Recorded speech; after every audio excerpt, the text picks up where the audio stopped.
Well, good morning, everyone. Thanks for tuning in to Destiny Church Australia. Those who are watching from Perth, Melbourne, Sydney, and obviously the Gold Coast and Brisbane, thank you for tuning in. Obviously today it's Sunday, it's still church day for us, but look, we've got something different happening here. I've got Elder Dan on my right, and on my left, my brother Monty, and we are going to be talking about, obviously, as many of us know, some may not, that my father or our apostle, the leader of our church movement, is actually being held in remand on certain charges that I suppose we're not down with in terms of, him being a criminal, because he's not. And so this morning we wanted to have a little chat about not just steamrolling to have a great, blessed Jesus life. We wanted to actually address the issue that's in front of us, because this is not just a Brian Tamaki or an apostle issue. This is an issue that's going to affect many generations to come.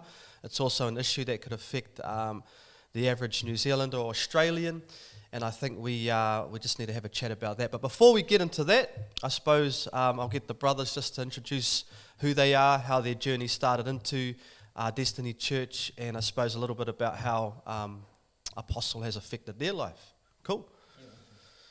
I'll start. My name is Monty Ritai, and for those that don't know me, but I want to take it right back to when I first met the Apostle, when I first met him, and that was probably in the most darkest times of my life. And it was actually at my brother's funeral, and gosh, that would have been 1998 in Auckland, and I'd never met the Apostle, so didn't know about him, who he was, but that was the first, I suppose, physical encounter I had with him. And why I want to go back there is because I was at my brother's funeral. I was an absolute mess. It was the worst thing that could ever happen to me. But then I clearly remember it was Apostle, Pastor Hannah, Matt and Nan Warren, and Jim and Maureen Cook. They came to my brother's funeral. We were all sitting there. I was sitting down next to him, and then they just come in and did paid their respects, but they never knew my brother, never knew me, never met him. But it was just this peace that they brought in with them. My parents were Christians, but I wasn't at the time. I was probably stoned off my face, to be honest. But the thing is that they brought this crazy peace in there. I knew what it was because I'd experienced God before. Yeah. We grew up being Christians, and I knew exactly what it was.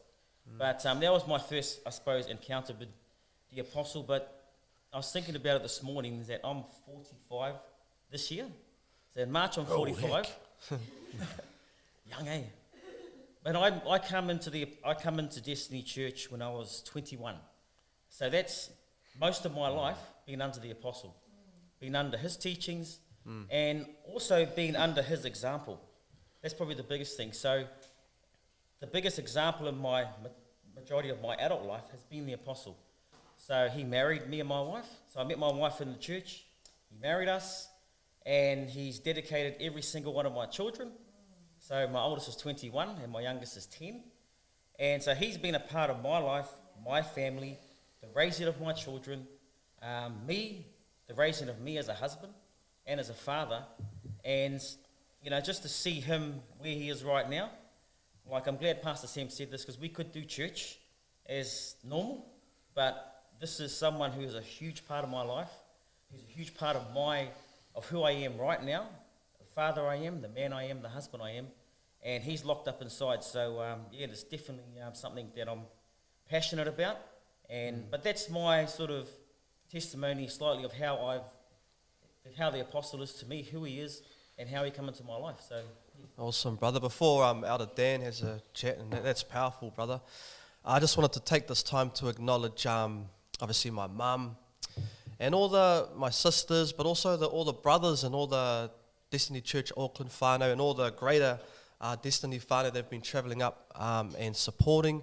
Some have said, I'm not sleeping in my own bed until our Apostle's out. And so I just wanted to take this time to acknowledge that. And obviously, we're over here. There's limited things we can do. But I think the support and the level of love we have for our apostle, because he represents to us the teachings of Christ, yes, Christ, but also through him, the principles of marriage, of family. For myself, being raised obviously under him as my father, but also as a mentor and a spiritual leader in my life, I attribute my marriage, the raising of my children, to his teaching as well. And so just wanted to take that time to acknowledge those men, the women and the whānaus who are standing strong and holding up the fight in Auckland there. So thank you. Yeah. Well, my name is Elder Dan Taitoko, originally from the King Country, same area as Apostle actually. And I've been a part of Destiny Church since, I believe, 2002 or 02, yeah. My wife and I had come over from another movement, but the reason why we shifted from the movement we were in into Destiny was because it was unmistakable. The voice and the authority that our apostle carried was unmistakable. And it made sense to me to align myself and my family to a leader, to a voice, to someone of such great significance and calling. The anointing of God was upon him. That much was obvious. And it made sense to bring ourselves directly under his leadership because I knew that there was going to benefit myself and my family far better than living vicariously through someone else or, through other leaders. So I think, that much is obvious. We made the right decision in aligning ourselves with the apostle because our lives have gone from level to level, glory to glory and strength to strength. And again, just off the back of what Pastor Sam was saying, I want to offer my thoughts and prayers to the Tamaki family, Pastor Hannah especially, and also our apostle. We're praying hard, we're believing for a miracle and that justice will be served. But at the same time, we know that our apostle is unafraid of what it means to be a voice for God, especially in this climate. And we're supporting you 100%. So awesome. Thanks, brothers. I think today too, there's an intent around what we're doing today. Obviously, we want our apostle, or we want my father out of prison. We want him out. At the same time, we want to educate people on who he is and what his ministry means, and through the power of Christ, the impact that he's had in many lives. And we realize today, and obviously there's always morons and trolls and suckers that jump on with their opinions. Usually they hide behind a little face of some other person, and they want to chuck all their comments, but they just won't show their face. But I'll park that frustration. So you've got those ones, then you've got the middle ones who are just none the wiser. I don't know, he always causes trouble. And then you've got the hearty DC supporters. And I think today we want to appeal, I suppose, to that middle ground of people who all they seem to know in terms of perception of Brian Tamaki is what the media has fed them. And I want to make a massive point here is that the media has fed a lot of pollution, a lot of garbage about who our apostle is. This dates back to 2004. And I want you to know, and you only have to look through the history books, look through the Bible, and understand that anyone who stands for truth and anyone who stands against corrupted laws and governments will always be put in the spotlight and always painted as a villain. You only have to look at Martin Luther King. We had the privilege of having his daughter part of our ministry years ago. My father had a great relationship with her. And one of the things I remember very clearly is that we know now, we only look back to Martin Luther King Day the other day, and he's celebrated. NBA stars will talk about it. Different presidents will reference him, but he was hated. Martin Luther King in his era was hated. The hero is only a hero at the end of the story. And so for us, we have to understand and kind of just have a bit of a measured take to, is this Brian Tamaki person, is he really what they say he is? Or is he a media scapegoat? Is he someone that is standing for truth? And is the media using him to get shares and likes? And so you have to understand that if you have a measured approach to it, now you can see with clear sight and clear vision about someone who's actually standing for something that actually matters. And so today we'll start to have a little delve into that, brothers. Yeah. We'll have a chat about it. There's no rules to what we say whatever we want. It's our show, that's our camera, this is our mic. And so anyone that comments, we want you to comment, whether it's good, whether it's bad, but we want to challenge you to come with a genuineness to this about who Apostle is. So let's get the ball rolling. Yeah, the live video that Pastor Hannah did the day of Apostle's arrest, Apostle alluded to it then. He was saying, am I the first political prisoner of New Zealand? Yeah. And when you understand that there are rapists and murderers and, pedophiles and all the rest of it, criminals, actual criminals that have been found guilty of their crimes walking free in New Zealand, and yet this man who was exercising his right to speak freely in what's supposed to be a free society called New Zealand, but right now he's locked away while all these other criminals roam free. You know that there's an injustice. You know that there's an agenda at play, that what they're really trying to do is silence the voice of God, the chosen apostle for the nation of New Zealand. So in whatever way they've done it, they've crafted laws or mandates. They've been able to manipulate things to try and pin it on him and get him locked away. If we can silence their voice, if we can muzzle the ox, so to speak, then the labour that he's been called to do won't get done. While unbeknownst to them, there is a rising up of sons that Apostle's been touching on for years now. A rising up of sons that whether the leader is fronting the cause or not, the sons will still take that mandate on and carry it through. So it is a tactic that they've employed unjustly, but it's not going to stop God's will from being executed regardless. That's it. I mean, that's awesome. And I suppose, when you look at it, you got the majority and then you got minority. And what you can see is that the majority always try and control the minority. And that's what you're seeing. Yet the majority of New Zealand who believe the media, Brian Tamaki, who believe what the media say. And then you've got the minority, and they're the ones that will either say, we don't believe in what he preaches about, but we're standing for what he's actually doing for us. What he's doing for New Zealand homes, every Kiwi, whether you're Christian, whether you're Muslim, whether you're an atheist, he's standing for New Zealanders. That's it. He's standing for a New Zealand that was. And it ain't, and it's not what it was 2 years ago, 3 years ago. It's a different New Zealand now. And that's the thing, is that when the minority try to stand up, the majority try to squash them. And that's what's happening. They're trying to crush something that they don't want to rise up from the bottom. The apostle said it years ago. I think we all know that the apostle has predicted what's happening right now. 10 years ago. But he predicted that the power is going to come from the bottom up. And he's bringing that. So he started the authority from the minority. He's starting to rise up. And they're going to try and crush us, stop us. And they're trying to stop his voice. The main voice. His voice, which is the voice that's out there starting to gather people from all kinds of walks, all kinds of life.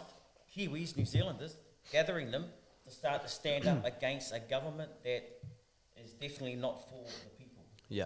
We're seeing that. I mean, I seen a post and I actually shared it, and it was Jacinda Ardern was in Paihia and whatever she was doing up there.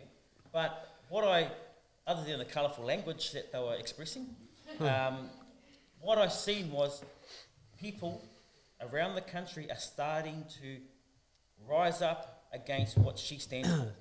They've had enough. They're sick of it. They're sick of the control. They're sick of her bringing her rules and her systems into Ngāpuhi, into every different tribe. And we've got to try and comply under her rules. Now, we had our rules before she came into play. And that's the same thing, is that people are starting to wake up and say, something's not right here. Something has to change. So, it's going to be It's going to be a powerful movement. And you know what's happening with the apostle right now is the beginning, I think, of the biggest uprise. Yeah. Not only the nation of New Zealand is going to have an experience, but it's going to echo across the globe. So we need to get this across the globe. We need to get what's happening to the apostle, to a man that's speaking truth and freedom across the globe. And people need to be aware that, you know, this is happening. That's good. It's interesting how you talk about with Jacinda and people are starting to wake up, but it still blows my mind how she blatantly lied and said when we hit 80%, we're back to normal, or we won't mandate vaccinations. Like, these things are documented on camera, yet the New Zealand public just pushes aside those lies and carries on believing, chucking the old mask on and injecting the old arm, and just thinking that it's going to be okay.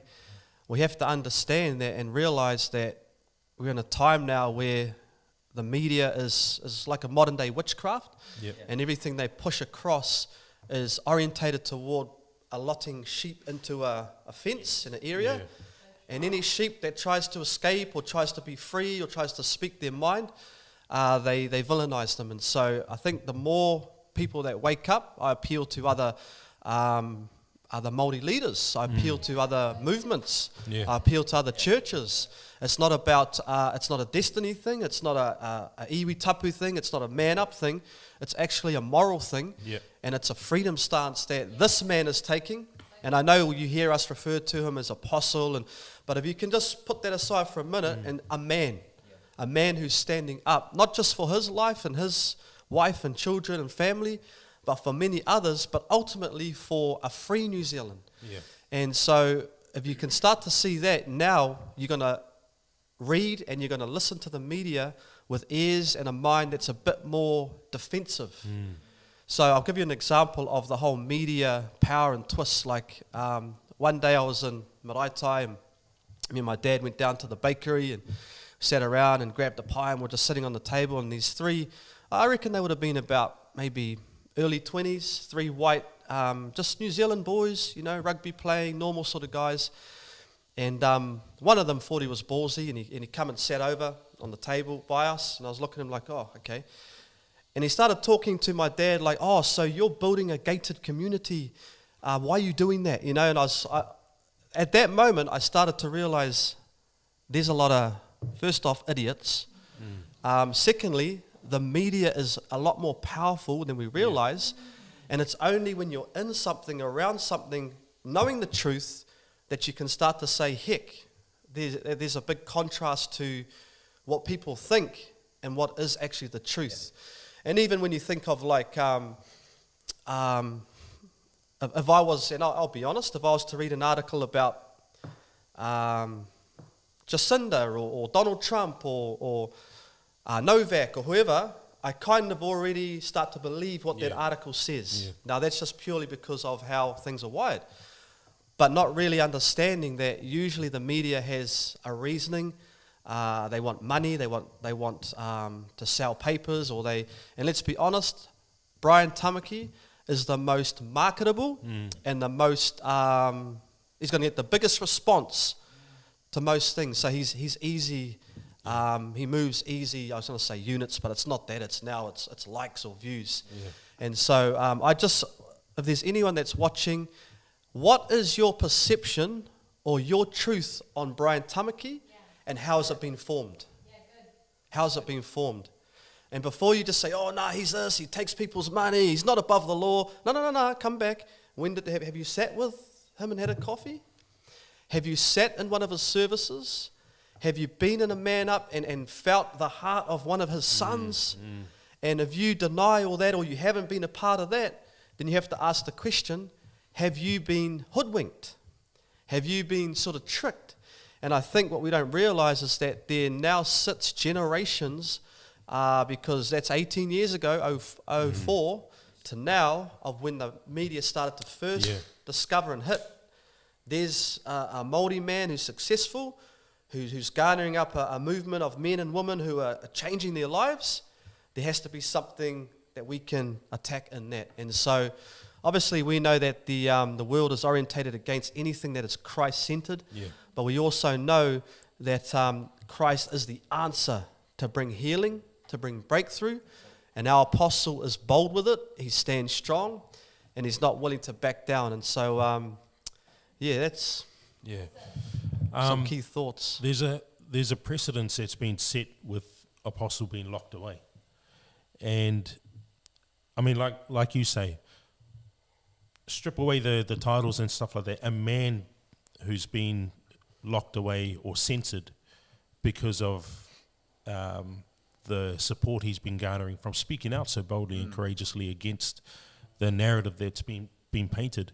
And that precedence is a bad one, and it's I think all, not just New Zealanders, but everyone across the world should be alarmed at this, because what was prefaced before Apostle being locked away was censoring misinformation, disinformation, fact checking, and all of that. And if we can get ahead of the curve and make sure that we're letting everyone know, hey, whatever so and so is saying is false, then we can control the story.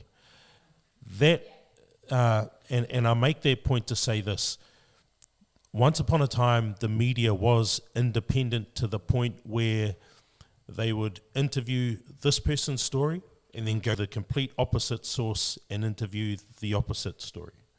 And then they would put those two stories against each other to see where the facts would actually fall at the end of the day.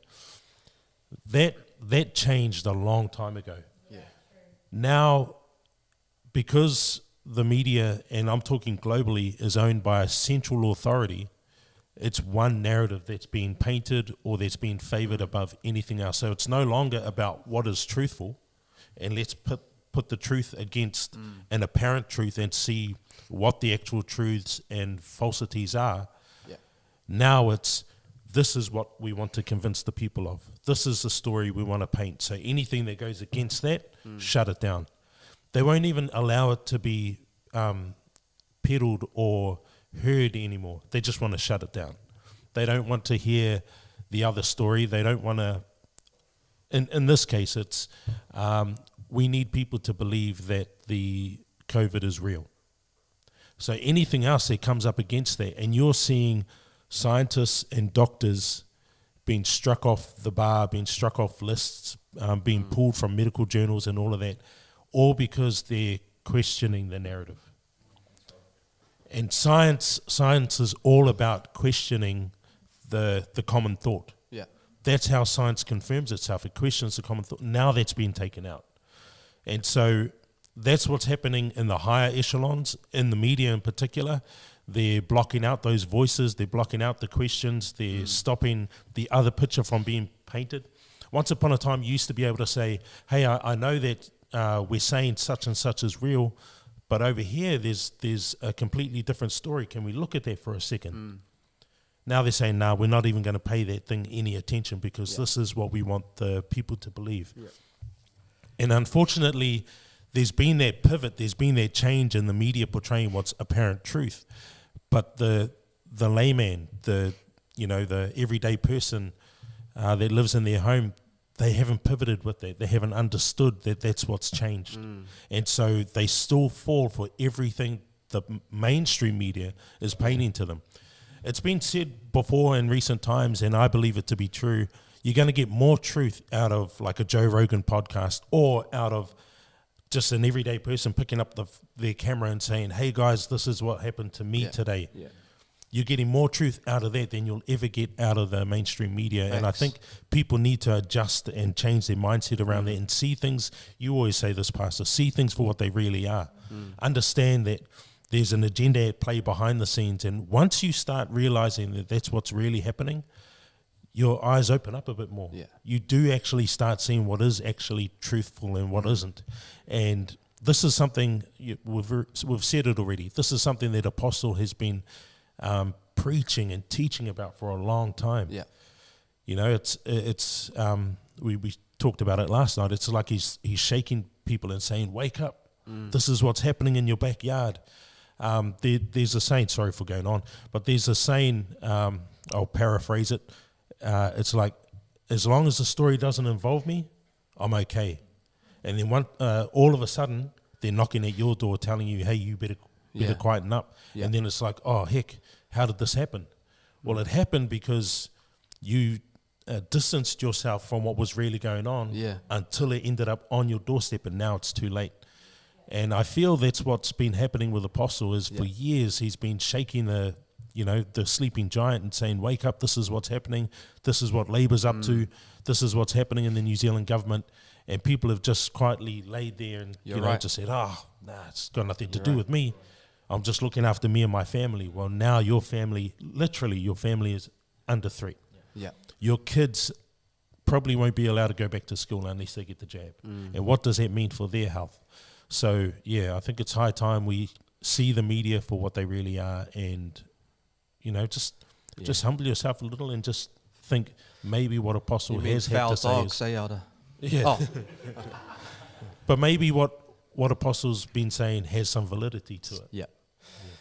And sometimes I think the timing of them hitting Apostle and the things they do and flooding the New Zealand media with him being the villain or doing these certain things is quite timely when there's certain topics and things happening, and little laws that have been passed and little meetings that are happening because they like to hide and disguise and certain things that take place like that. I think though, we're at a place and a position now where as a movement we're pretty strong. Visibly, I was thinking of it before, like now you've got generations of, like my dad made mention on one of his videos, he was like, oh gee, I'm used to dealing with media, but now I'm seeing, oh gee, I used to deal with your granddad and now you're here, and and you don't know me, and I was thinking about it, like there's generations of kids who have sat around the table who had misguided parents who just believe the media and are talking about this Brian Tamaki figure. Others who have studied him in high school or college or whatever, who now have a perception that's been formed by all these different things. And I was thinking at the same time though, on our end, we are generations deep with young men. Like even now, there's going to be young men and women observing their parents, like for instance, Caleb Cave or Kaiwi or Outer Kane, who's taking a very bold stand along with others who now have children who, or someone else's kid who's looking at Uncle Kaiwi and just seeing, gee, he's standing for a cause. So now you're seeing generations deep of bold, courageous. And I think with what Apostle's going through, it sucks. I hate it. I don't delve too deep into the social media stuff because it doesn't help me. But I do know and realize that at the same time, it's inciting strength. Yeah. It's inciting courage. It's inciting boldness. It's been an example of how to stand not just for Christ, but how to stand for humanity and how to stand for morals. And so with what he's doing, as much as there's hate and all these other things outside, within the movement, a few generations deep, what we're seeing now is a strong kingdom man and woman being raised up in our ranks. So that's another exciting and a positive look at the situation. And I suppose what people are seeing now, and like what you said, Pastor, is that they've tried to shut down this voice, but they didn't realise that the Apostle's been raising sons for the last 20 years. Yeah. So there's been sons being raised. He's been raising men and women for this time, for these times that that even the Bible says we're going to be stepping into.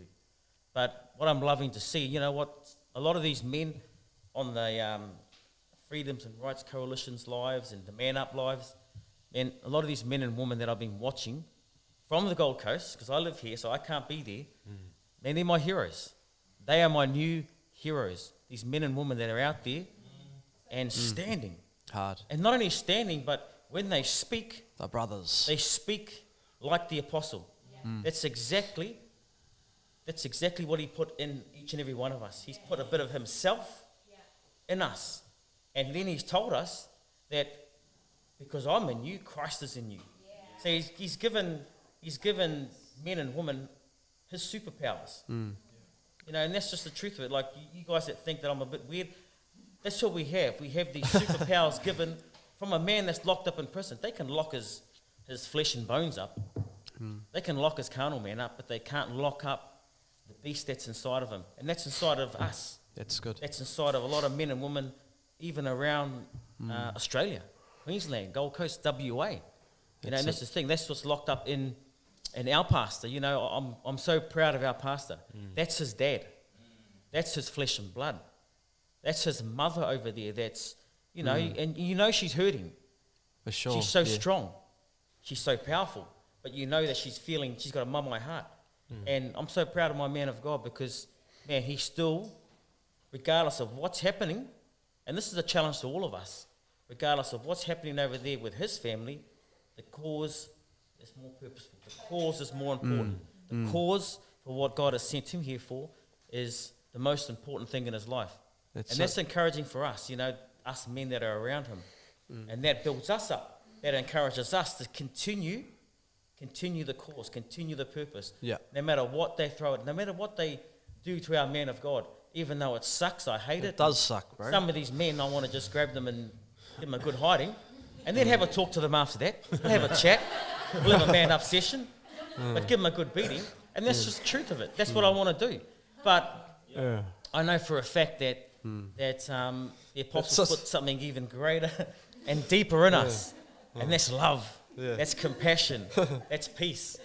And we really stand on that. I look at my brother, Elder Kane. I've known Kane from the day he got saved in the church. Not long after that, I think I was his first man up. Man. I was the first one he grabbed. And I've seen that man, very, very, very passionate man. Very, very aggressive man. Yep. But to see him and where he is, man, he blows my mind. And probably one last person I want to acknowledge, and that's the Apostle's daughter, Elder Jamie. Man, she speaks like her father. She talks like her father. She stands and takes the stage like the Apostle. So, you know, just seeing those men and women rise. Big time. They're starting to rise up. That's it. You shut down the Apostle, doesn't matter. There's hundreds more that will take his place. Even over here in Australia. We're ready to stand for the Apostle, we're ready to speak.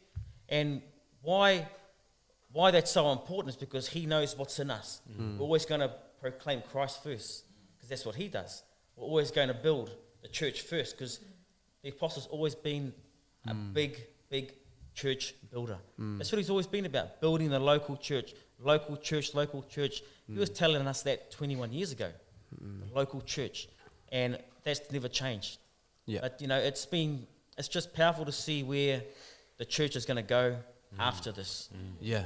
Not what it's in. What it's in now, this is just a little thing that's happening, but what's going to happen after this, you cannot attack innocent blood and nothing happen to you. Oh, yeah.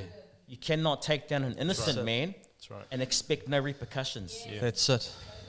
God's the judge at the end of the day. And I really feel for those ones that have got blood on their hands, innocent blood on their hands. That's it. Because you're going to suffer if you don't change.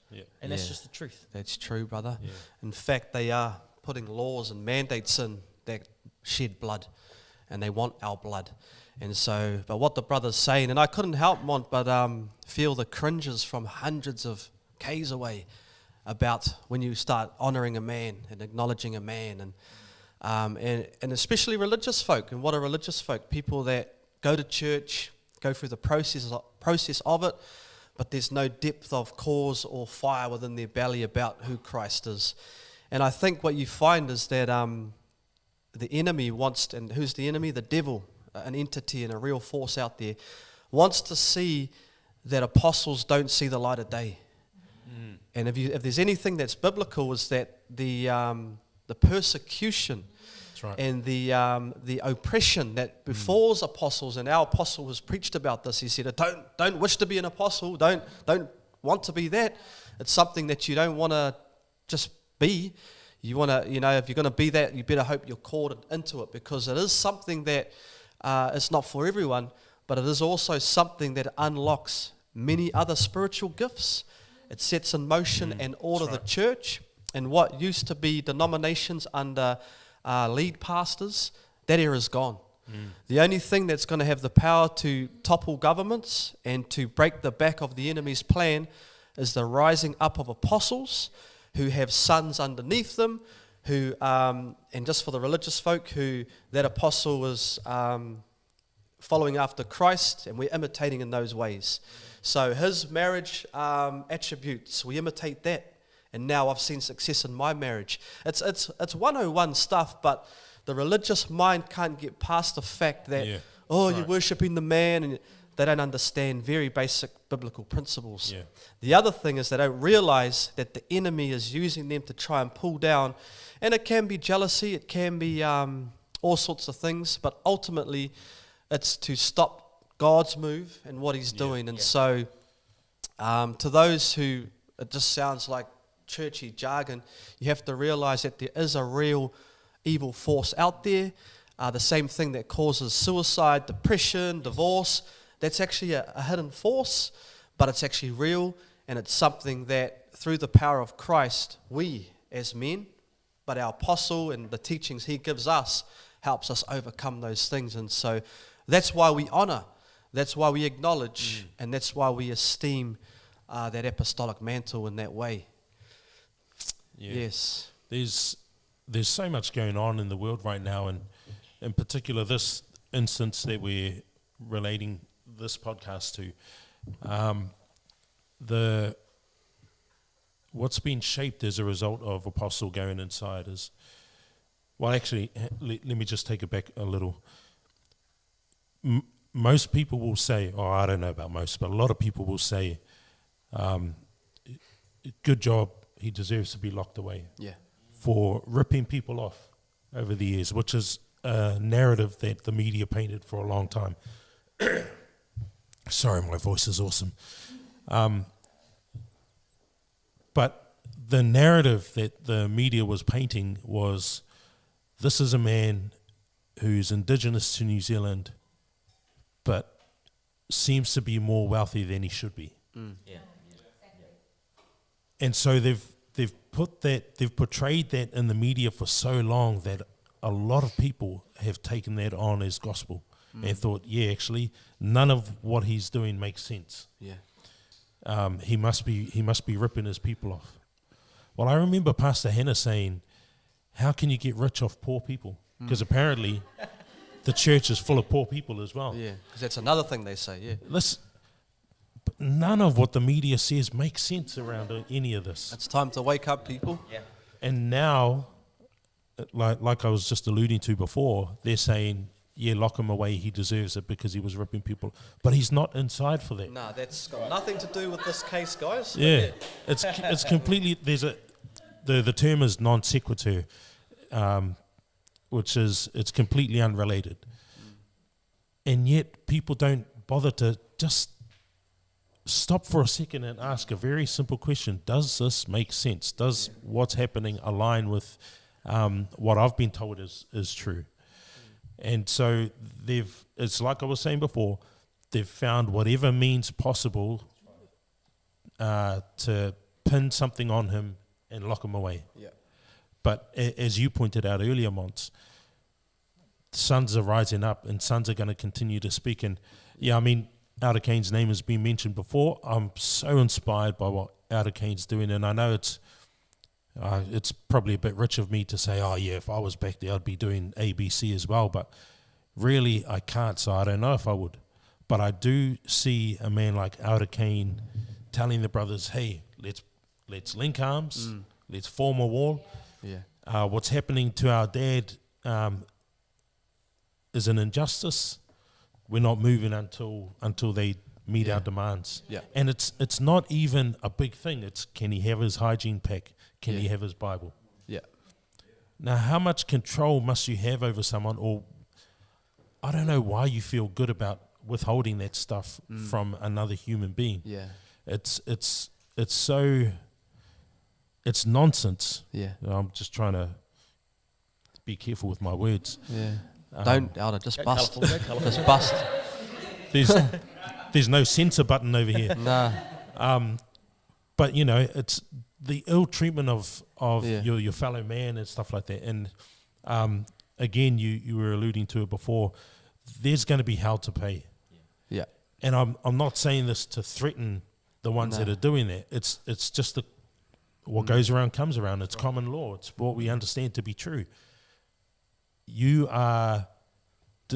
made a decision to side with the tyrant, to oppress people, oppress speech, Yeah. oppress freedoms, to cause separations in marriages and families, just so your story can be front and center, so that what you're trying to portray or the agenda that you've got in mind can be executed. And yes, there will be hell to pay. They'll be answerable for all of this. If not in this lifetime, definitely on the day of judgment. Yeah. And I think too, out of the point I want to make is that's your great-grandfather. That's your grandfather. I know it's like, oh, the apostle, and people see him as this war-ready man on the screen, and he's got his two-tangata vest on, or he's got his jacket on, and he's slick, or whatever. No, but that's a grandfather, that's a father, that's a husband, that's a son. That could very well be your father or your grandfather who's standing for his cause, which could be, we don't want our mill shut down, or we don't want our cafe shut down, so we're going to make a stand. So if you can put yourself into that place then and have a bit of a human heart about it, you'll realize that, oh, heck, I am so entrenched in what I have perceived and seen that I actually haven't brought it into a practical level of understanding. And I think what I'm finding today is actually the media has a lot to answer to. Oh, definitely. Remember, it could be some little dweeb who just come out of university, who scored a job because he can write well, who's got an opinion, he's probably, can I say that? No, I can't say it. He's probably got all these different orientations of life and ways and things, and he's a twisted little fella, but he writes well. That's what's been fed. He's spoon-feeding you, or she's spoon-feeding you. And a lot of them, you look at them, and their lives are whack, and they're destroyed, and the relationship, they can't hold relationships. Nobody likes them because they don't like them. They don't like themselves. Yeah. And I think, I don't say this to band, judgment upon them, but I do say it in a way as to who is giving you that information. Us three men here, we represent being married, faithful to our wives, raising up more than four plus kids each, like but having other men who could come in here and share testimony of our lives and how we've helped them. Yeah. So we're not just some person hiding behind a false profile or writing a story with a title that has no name to it, or we're real people, real men who have great marriages, great families, and we attribute a lot of those teachings to this man we're talking about today. And I don't know, I think I felt like I've said enough, but I think we can just start to wrap this up. But if anything, our goal today was those who are kind of on the fence and maybe scared to stand, and that maybe in your heart you're like, nah, I think this Brian Tamaki, we've seen all these things, but I don't think he should be in jail for standing up and being at picnics and sharing on a mic about what he believes. I don't think that's enough to have him in prison. Then maybe it's time to stand up. And we're not saying that it's time to stand up for him. Yes, we'd love that. But we're saying it's time to stand up for you. Yes. For your kids. That's right. For your grandkids. As Elder Dan made mention of, is it's not until it comes close to your door and I better react. But it's too late. It's too late to steer the ship. So what we're saying today is stand while we can stand. Yes. And do everything we can to get justice served in this time. Wrap it up, brothers. Any last thoughts? Yeah, just my last thoughts is that, like Pastor Sam said, is that you do have to make that decision. And that's what we're putting the plea out there. You make that decision now, what side are you going to be on? You're going to be on the side of history. You don't want to be on the wrong side of history, put it that way. Yeah. I don't want to be on the wrong side of history. Right. I don't want history judging me, and probably even worse, I don't want my great-grandchildren judging me. Why didn't you, great-granddad? Why weren't you a part of that? Yeah. You could have changed our whole future. And I think of things like that. So it's for us to, good. we really need to start to think and use something that God gave us, our brain. We don't have to just listen to everything that comes out of Facebook and Instagram and then on mainstream media. Let's switch that off and start to use your thinking, logical thinking. I mean, you've got to look at it this way. The government and all those people that create these rules, they do all their workings in the dark, in secret. And how you look at Jacinda, the Governor-General, all the Māori leaders, they're up at Waitangi just the last couple of days. They've been up there doing a Waitangi recording because they're not going to have it this year. So, you know, they're doing a lot of these things that are meant to be public, and they're doing it in the dark. Yet the apostle, Brian Tamaki, bishop, pastor, whatever you want to call him, his life for the last 40 years has been out in the public open. Yet people try to accuse him of this, that, and this. Everything he's done is out in the open. And in the last few years since COVID's happened, everything he's done has been on social media, Facebook, every single platform you can think of. So you think about that. He puts his life out there for all to see. And you think he's the fraud? When they're putting they're doing all these rules, making all these laws and back doors. Getting wealthy and somehow you're trusting too. them and wealthy. How much money have they made? So what I'm saying is that my last words is that start to think. Use your own brain. Turn it on if you have to. Switch off from social media and start to make decisions. You have an opinion. Use it. Use your opinion. So, that's my last words. Thank you, Pastor. I think, well, one thing I've seen commented on so often is, or one thing I've seen used so often actually is the word sheep. And when it's applied to Destiny Church, it's all those sheep are just listening to their master. But nothing our master said has come up unfounded. It's all come up factual. It's all come up true. And what he was saying back in 2002 or 2004 is happening right now. So are we sheep, or are we actually applying, like you say, are we actually applying that logic? And just asking the question, what if what's being said right now is actually true from our apostle? Well, you just track back in history and see if what he said in the past has unfolded. And if it has, then it makes sense to carry following that on. But they never, those same people who accuse us of being sheep, never bother to turn that back on themselves and say, am I being a sheep to what the media is portraying? And you mentioned it earlier too, Pastor.